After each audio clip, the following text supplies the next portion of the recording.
ഇന്നത്തെ നമ്മുടെ റെസിപ്പി നല്ല എളുപ്പത്തിൽ ചെയ്തെടുക്കാൻ പറ്റുന്ന ഒരു ദോശയുടെ റെസിപ്പിയാണ്. തലേന്ന് നമുക്ക് അരിയൊന്നും അരച്ച് വെക്കാതെ തന്നെ രാവിലെ എണീറ്റതിൻ്റെ ശേഷം നമുക്ക് റെഡിയാക്കി എടുക്കാൻ പറ്റുന്ന ഒരു ഇൻസ്റ്റൻ്റ് ആയിട്ടുള്ള ദോശയും അതിലേക്ക് നല്ല കോമ്പിനേഷൻ ആയിട്ടുള്ള ഒരു കറിയുമാണ് ചെയ്യുന്നത്. നല്ല എളുപ്പത്തിൽ നമുക്ക് ചെയ്തെടുക്കാൻ പറ്റുന്ന നല്ല ടേസ്റ്റി ആയിട്ടുള്ള ഒരു ബ്രേക്ക്ഫാസ്റ്റ് റെസിപ്പിയാണ്. അപ്പോൾ നമുക്ക് നോക്കാം ഇതെങ്ങനെയാണ് ചെയ്യുന്നതെന്ന്. ആദ്യം നമുക്ക് ഒരു മിക്സിയുടെ ജാറെടുത്ത് അതിലേക്ക് 1 കപ്പ് റവ ചേർത്ത് കൊടുക്കാം. വറുത്ത റവയായാലും വറുക്കാത്ത റവയായാലും കുഴപ്പമില്ല, ഏത് വേണമെങ്കിലും നമുക്ക് എടുക്കാം കേട്ടോ. ഇനി നമുക്കിതിലേക്ക് 1 ടേബിൾ സ്പൂൺ ആട്ടപ്പൊടി ചേർത്ത് കൊടുക്കുക. നമ്മുടെ കയ്യിൽ ആട്ടപ്പൊടി ഇല്ലയെന്നുണ്ടെങ്കിൽ നമ്മൾ മൈദ ചേർത്ത് കൊടുക്കുക. 1 കപ്പ് റവ എടുക്കുമ്പോൾ 1 ടേബിൾ സ്പൂൺ ആട്ട എടുക്കുക. ഇനി നമുക്കിതിലേക്ക് ബേക്കിംഗ് സോഡ ചേർത്ത് കൊടുക്കുക.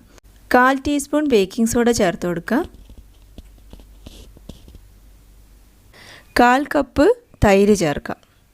അധികം പുളിയില്ലാത്ത കട്ട തൈരാണ് ഞാനിപ്പോൾ ഇവിടെ എടുത്തത്. ഇനി നമുക്കിതിലേക്ക് 1/2 കപ്പ് വെള്ളം ചേർത്ത് കൊടുക്കാം. ഇനി ഇതെല്ലാം കൂടെ നന്നായിട്ടൊന്ന് അരച്ചെടുക്കാം.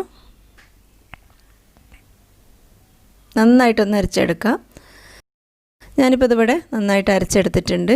ഇനി നമുക്കിതൊരു ബൗളിലേക്ക് മാറ്റാം.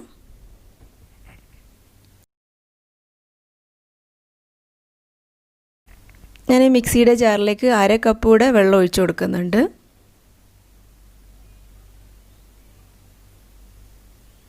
ഇതും കൂടെ നമുക്ക് ഈ ബൗളിലേക്ക് ഒഴിച്ചു കൊടുക്കാം. മൊത്തത്തിൽ ഇപ്പോൾ ഇവിടെ 1 കപ്പ് വെള്ളമാണ് ഇതിലേക്ക് ഒഴിച്ചു കൊടുത്തത്. ഇത്രയും മതിയാകും. നന്നായിട്ടൊന്ന് മിക്സ് ചെയ്ത് യോജിപ്പിക്കുക അതുപോലെ.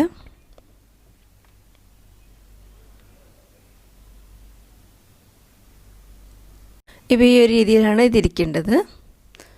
ഇനി നമുക്കിതിലേക്ക് ആവശ്യത്തിനുള്ള ഉപ്പ് ചേർത്ത് കൊടുക്കാം. നന്നായിട്ടൊന്ന് ഇളക്കി യോജിപ്പിക്കുക.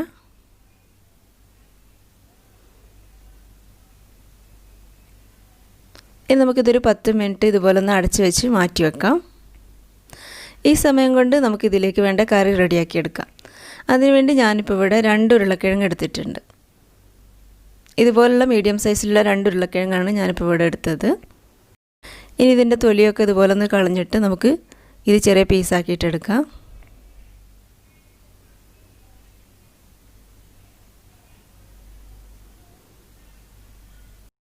ഇപ്പം ഞാൻ ഉരുളക്കിഴങ്ങിൻ്റെ തൊലിയൊക്കെ കളഞ്ഞെടുത്തിട്ടുണ്ട്. ഇനി നമുക്കിത് ചെറിയ പീസുകളാക്കിയിട്ടെടുക്കാം.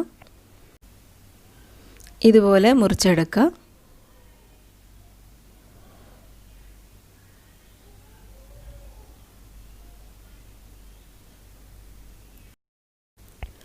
ഞാനിപ്പോൾ ഇവിടെ ഉരുളക്കിഴങ്ങൊക്കെ മുറിച്ചെടുത്തിട്ടുണ്ട്. ഇനി നമുക്കിത് വേവിച്ചെടുക്കണം. ഇതുപോലുള്ളൊരു പാത്രത്തിലിട്ടിട്ട് നമുക്കിത് വേവിച്ചെടുക്കാം. നമുക്ക് കുക്കറിൽ വേണമെങ്കിലും വേവിച്ചെടുക്കാം കേട്ടോ. ഇതിലേക്ക് ഞാനിപ്പോൾ 1 കപ്പ് വെള്ളം ഒഴിച്ചു കൊടുക്കുന്നുണ്ട്. ആവശ്യത്തിനുള്ള ഉപ്പ് ചേർത്ത് കൊടുക്കുക. ഇനി നമുക്കിത് ഒന്ന് ഇളക്കി യോജിപ്പിച്ചതിന് ശേഷം നന്നായിട്ടൊന്ന് വേവിച്ചെടുക്കാം. നമ്മുടെ ഉരുളക്കിഴങ്ങ് ഇവിടെ വെന്ത് വരുന്നുണ്ട്. ഇനി നമുക്കിതൊരു വേറെ അടുപ്പിലേക്ക് മാറ്റിയിട്ട് നമുക്കിതിലേക്കുള്ള ഗ്രേവി റെഡിയാക്കിയെടുക്കാം. ഇനി നമുക്ക് ഇതുപോലുള്ളൊരു ചട്ടി വെച്ച് ചൂടാക്കിയിട്ട് അതിലേക്ക് വെളിച്ചെണ്ണ ഒഴിച്ചു കൊടുക്കാം. 1 ടീസ്പൂൺ കടുക് ഇട്ട് കൊടുക്കുക. കടുകൊന്ന് പൊട്ടി വരുമ്പോൾ നമുക്കിതിലേക്ക് കുറച്ച് വറ്റൽമുളക് ഇട്ട് കൊടുക്കാം. ഞാനിപ്പോൾ ഇവിടെ 3 വറ്റൽമുളക് ഇതിലേക്ക് ഇട്ട് കൊടുത്തിട്ടുണ്ട്. ഇനി നമുക്കിതിലേക്ക് 3 പച്ചമുളക് ഇതുപോലെ നടു കീറിയത് ഇട്ട് കൊടുക്കാം. 1 സവാള ഇതുപോലെ നീളത്തിൽ അരിഞ്ഞിട്ട് ഇതിലേക്ക് ചേർത്ത് കൊടുക്കുക. നന്നായിട്ടൊന്ന് വഴറ്റിയെടുക്കാം.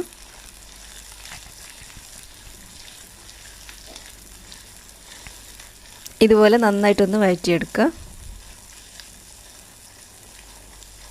ഇപ്പോൾ നമ്മുടെ ഉരുളക്കിഴങ്ങ് ഇവിടെ വെന്ത് വരുന്നുണ്ട്. ഉരുളക്കിഴങ്ങൊക്കെ ഇവിടെ വെന്തിട്ടുണ്ട്. ഇനി നമുക്കിത് ഫ്ലെയിം ഓഫ് ചെയ്ത് വെക്കാം.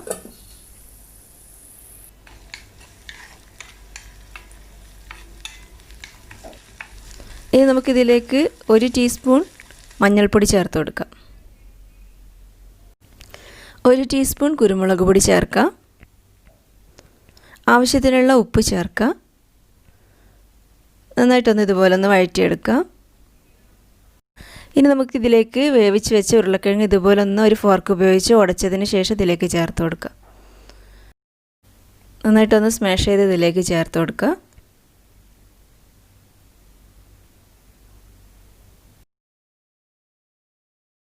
ഇനി നമുക്കിതിലേക്ക് 1 കപ്പ് വെള്ളം ഒഴിച്ചു കൊടുക്കാം.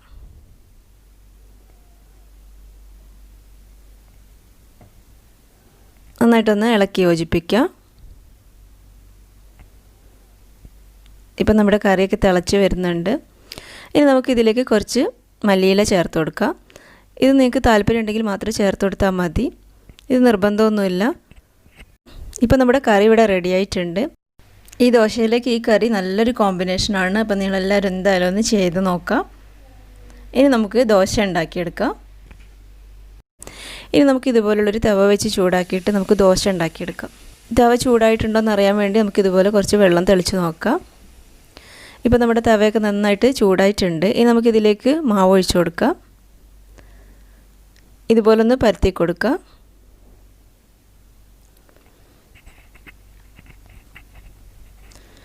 ഇനി നമുക്കിതിൻ്റെ മേലെ 1 ടീസ്പൂൺ നെയ്യ് ഇട്ട് കൊടുക്കാം. നമുക്ക് നെയ്യ് വേണമെങ്കിലും ചേർക്കാം, എള്ളെണ്ണ വേണമെങ്കിലും ചേർക്കാം. നമുക്ക് എന്താ താല്പര്യം വെച്ചിട്ടുണ്ടെങ്കിൽ അത് ചേർക്കാം. നമുക്ക് താല്പര്യമുള്ളത് ചേർക്കാം. ഇതുപോലൊന്ന് എല്ലായിടത്തും ഒന്ന് ബ്രഷ് ചെയ്ത് കൊടുക്കാം. നമ്മുടെ ദോശ ഇപ്പം മൊരിഞ്ഞ് വരുന്നുണ്ട്. ഇതിപ്പോൾ ഇവിടെ റെഡി ആയിട്ടുണ്ട്. ഇപ്പോൾ നമ്മുടെ അടിപൊളി ക്രിസ്പി ആയിട്ടുള്ള ദോശ ഇവിടെ റെഡി ആയിട്ടുണ്ട്. വളരെ എളുപ്പത്തിൽ ചെയ്തെടുക്കാൻ പറ്റുന്ന നല്ല ടേസ്റ്റി ആയിട്ടുള്ള ബ്രേക്ക്ഫാസ്റ്റാണ് കേട്ടോ ഇത്.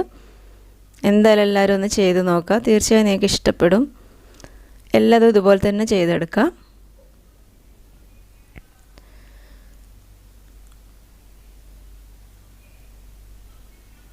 ആദ്യം നെയ്യിട്ട് കൊടുക്കുക. ഇതുപോലെ എല്ലായിടത്തും ഒന്ന് ബ്രഷ് ചെയ്ത് കൊടുക്കുക.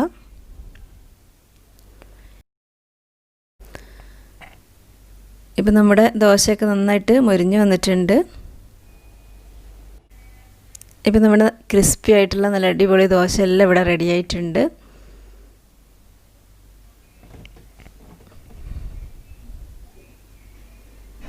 നല്ല എളുപ്പത്തിൽ നമുക്ക് ചെയ്തെടുക്കാൻ പറ്റുന്ന ഒരു ബ്രേക്ക്ഫാസ്റ്റ് റെസിപ്പിയാണ്. അപ്പോൾ നിങ്ങളെല്ലാവരും ചെയ്ത് നോക്കുക. തീർച്ചയായും നിങ്ങൾക്ക് ഇഷ്ടപ്പെടും. ഇത് വളരെ പെട്ടെന്ന് തന്നെ നമുക്ക് ചെയ്തെടുക്കാനും പറ്റും. ഈ കറി ഇതിലേക്ക് നല്ലൊരു കോമ്പിനേഷനാണ്. അപ്പോൾ നിങ്ങൾക്ക് വീഡിയോ ഇഷ്ടമായെങ്കിൽ ലൈക്ക് ചെയ്യാനും ഷെയർ ചെയ്യാനും സബ്സ്ക്രൈബ് ചെയ്യാനും മറക്കരുത് കേട്ടോ. Thank you.